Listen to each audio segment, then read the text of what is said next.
Welcome to speedearning.com speedearning.in। दोस्तों, इस video में बहुत छोटे वीडियो में आप बहुत बड़ी बात सीखने वाले हैं, लेकिन ध्यान से सुनना, आखिर तक सुनना, हो सके तो कॉपी पेन लेके नोट कर लेना, क्योंकि हम लोग थोड़ी सी टिपिकल फंडामेंटल टेक्निकल टर्म्स का इस्तेमाल करने वाले हैं। उससे पहले वीडियो को लाइक करेंगे, शेयर करेंगे, सब्सक्राइब करेंगे, बेल आइकन को प्रेस करेंगे और जो भी लिंक दे रखी है अकाउंट ओपनिंग की, अब स्टॉक्स में अगर आपका स्टॉक अकाउंट खुला है तो आप एक्टिवेट कर सकते हैं अपने आप को commodity, currency, future and option के लिए। तो उसमें एक प्रोसेस होता है, इनकम प्रूफ आपको देना पड़ता है, वो स्कैन करके डाल दिया तो आपका ये काम हो जाने वाला है। दोस्तों, हमारे फ्री सपोर्ट ग्रुप में काफ़ी लोगों को सपोर्ट मिल रहा है। अब कोई लोग बड़े बड़े नुकसान में फंस नहीं रहे हैं। जैसे आज की बात करें, इस ट्यूसडे को जब 12 मई को हम लोग बात कर रहे हैं तो अचानक से बाजार गैप डाउन खुल गया और लुढ़क के 190 पॉइंट निफ्टी माइनस चली गई। 500-600 पॉइंट सेंसेक्स आपका माइनस हो गया है। किसी को मौका ही नहीं मिला, क्योंकि बाजार हर रोज गैप अप खुलता था, फिर नीचे आके या बराबरी पे आके बंद हो जाता था।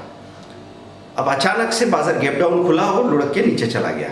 इस तरह के हालात में आपके पास जो स्टॉक होना चाहिए उनका फंडामेंटल बहुत स्ट्रांग होना चाहिए। नॉर्मली एक इंट्राडे ट्रेडर क्या सोचता है, उसको लगता है कि फंडामेंटल मेरे काम की चीज़ नहीं, फंडामेंटल के बारे में ख्याल करे इन्वेस्टर। फंडामेंटल एनालिसिस आपको बताता है आपको क्या और क्यों खरीदना है। मतलब जब भी मैं काम करने को सोचूं स्टॉक मार्केट में, तो सबसे पहले तो मैं सबसे मजबूत, सबसे दमदार कंपनीज को ही हाथ लगाऊंगा। पहले ये बात तय हो जाए और फिर ये देखेंगे कि उन मजबूत कंपनीज को कब खरीदेंगे, जब उनमें कोई गिरावट आएगी और गिरावट होने के बाद वो पलट के चलने लगे, तब हम सही तरीके से टेक्निकल्स देख के अपनी पोजीशन बनाएंगे। तो इसके लिए सबसे आसान तरीका क्या, आप घबराइए मत। फंडामेंटल एनालिसिस कुछ लोग कहेंगे हमको नहीं आता सर, कैसे करते हैं।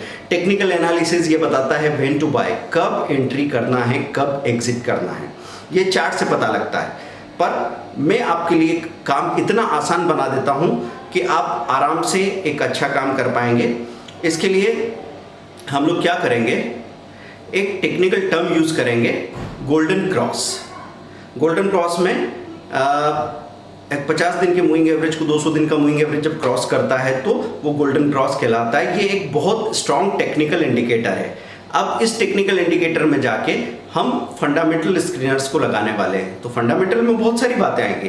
फंडामेंटल में ईपीएस होता है, पी रेशो होता है, पीईजी होता है ट्रेलिंग 12 मंथ का, और साथ में क्या होता है, बुक वैल्यू होती है, बिटा वैल्यू होती है, क्वार्टरली नंबर्स होते हैं, वैल्यूएशन होता है, कई सारे फाइनेंशियल रेशोज होते हैं। लेकिन घबराइए मत, हम लोग एक सिंपल सी चीज़ का इस्तेमाल करेंगे। आप गए, आपने गोल्डन क्रॉस एनएससी स्टॉक्स करके लिखा, तो वहाँ पे आपको एक ट्रेंड लाइन का लिंक मिल जाएगा। क्लिक किया आपने, ट्रेंड लाइन की साइट खुल गई। वहाँ पे ऊपर आप चुन सकते हो फ्यूचर एंड ऑप्शन स्टॉक्स चुनने हैं आपको, या फिर आपको निफ्टी 50, निफ्टी 100, निफ्टी 500, बीएसई 100, 200, 500, जो आप चुनेंगे, या किसी पर्टिकुलर सेक्टर को लेना चाहते हैं तो सेक्टरल इंडाइसेस भी वहाँ पे दिया हुआ है। लिस्ट आपके सामने आ जाती है।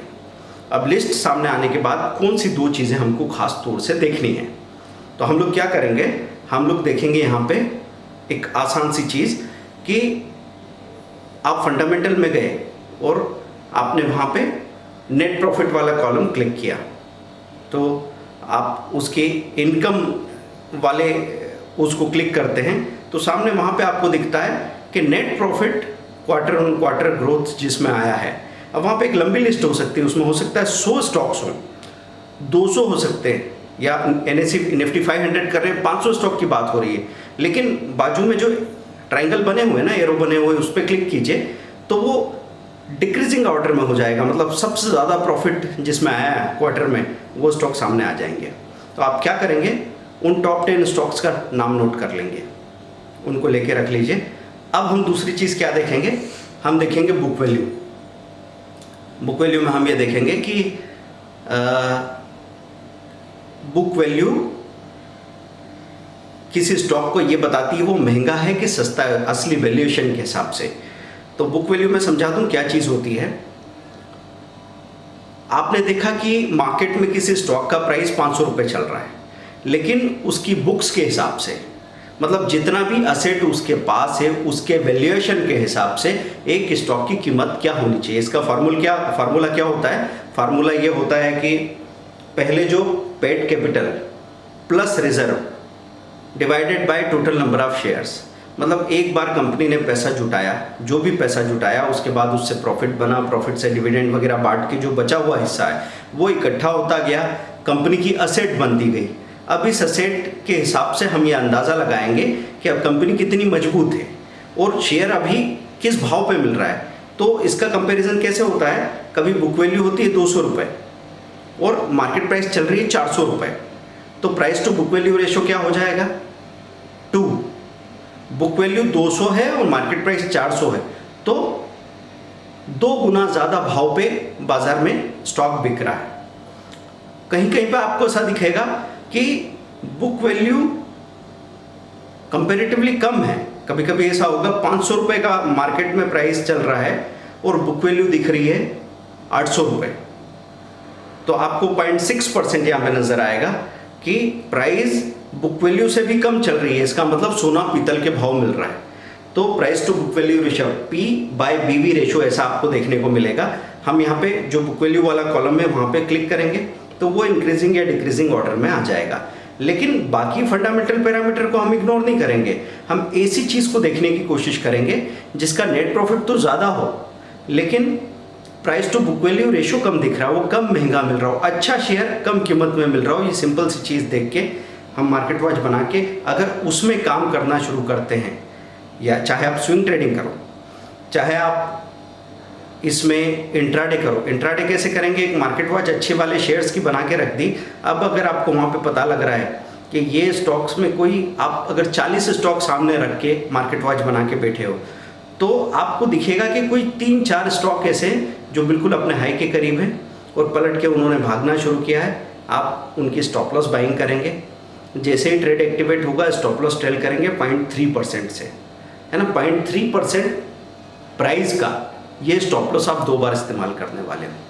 तो आपको जो भी भागने वाला स्ट्रॉन्ग स्टॉक है वो चलता जाएगा, आपको प्रॉफिट देता जाएगा। प्रॉफिट बुक करके बाहर हो जाइए, क्योंकि अभी जिस तरह का मामला है इसमें इंट्राडे या स्विंग ट्रेडिंग सजेस्ट कर रहे हैं, ताकि एक बार बाजार जब सेटल डाउन हो जाए लोअर लेवल पे जाके, सपोज निफ्टी 8500 या 8000 तक आ जाती है, फिर हम अपनी बाइंग करेंगे लंबे समय के लिए। मतलब यहीं पे आप सारा के सारा शेयर खरीद के बैठ जाए और सोचें कि ये नीचे नहीं जाएगा, तो अगर मानसिक तैयारी नहीं है तो फिर आपको झटका लगने वाला है। तो हम इन्वेस्टर्स को तो हमेशा कहते हैं कि एक एक क्वार्टर की गैप से अगर आपने खरीदी की तो आपको कभी पछताना नहीं पड़ेगा। तो दोस्तों, फंडामेंटल एनालिसिस की, टेक्निकल एनालिसिस की इन छोटे छोटे वीडियो में एक एक टर्म आसानी से समझते जाएंगे और आप हमारे साथ सीखते रहेंगे। ज़्यादा दिमाग पे जोर मत दीजिए, धीरे धीरे आपको हर बड़ी से बड़ी चीज़ छोटे छोटे तरीके से समझ में आ जाने वाली है।